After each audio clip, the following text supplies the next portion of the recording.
Hi, I'm Alex. I'm the creator of the Kuipe.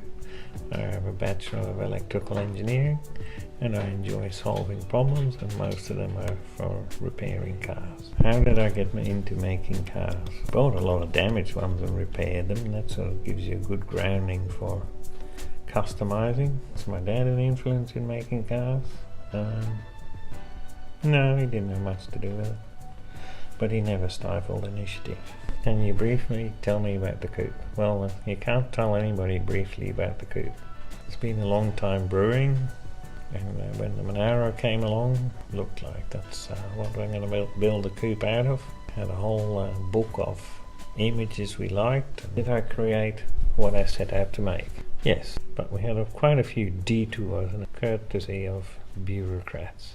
One of the detours is you build a car to their legislation, and then they say the legislation doesn't apply, so you can't get your car registered. So that took about 5 attempts. Even went through Parliament, Minister of Transport. He had to destroy a perfectly new shell of a vehicle and then weld the front half of a damaged vehicle onto a new shell. That was highly infuriating. Now the man from the Department of Transport spotted my wheel arches. He took some photos of them, and then later on I said, "You want to see the rest of it?" So we walk up here, and he's commented, "Where'd you get that?" I said, "They're all handmade." The guards are about $2,400 each worth of labour. The doors were a lot cheaper.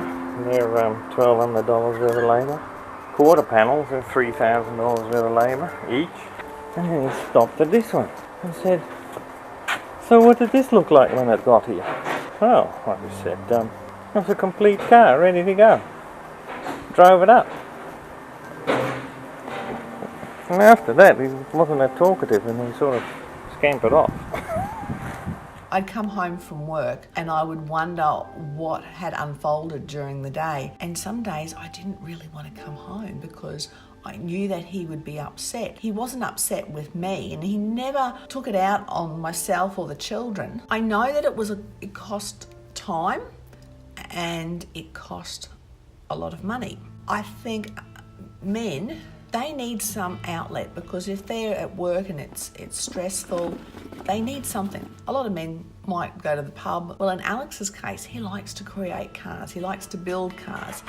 You know, if you can allow that creative streak to be fostered, that's certainly going to get rid of a lot of negative energies. Did I originally plan to make the car controversial? Absolutely. He's always been a bit of a pot stirrer, always. Even though it's registered as a Holden, it has Ford headlights, which completely infuriates Ford fans. So when you start to merge these features together, you can see the reactions to people.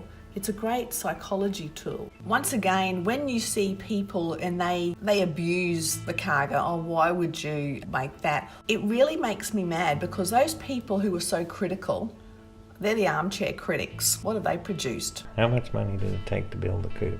Well, the first one that didn't get registered cost about $35,000. Then when we had to rush out and buy the wreck and do everything else, it cost another $20,000. So that makes it $55,000. Is the car completed? Well, no.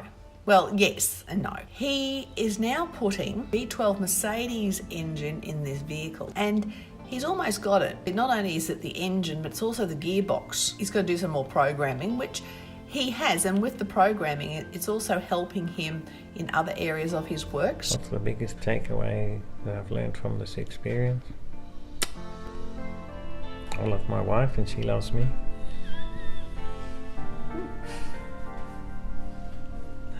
Persistence. And it's not for myself, there's other people who are watching and get inspiration from it.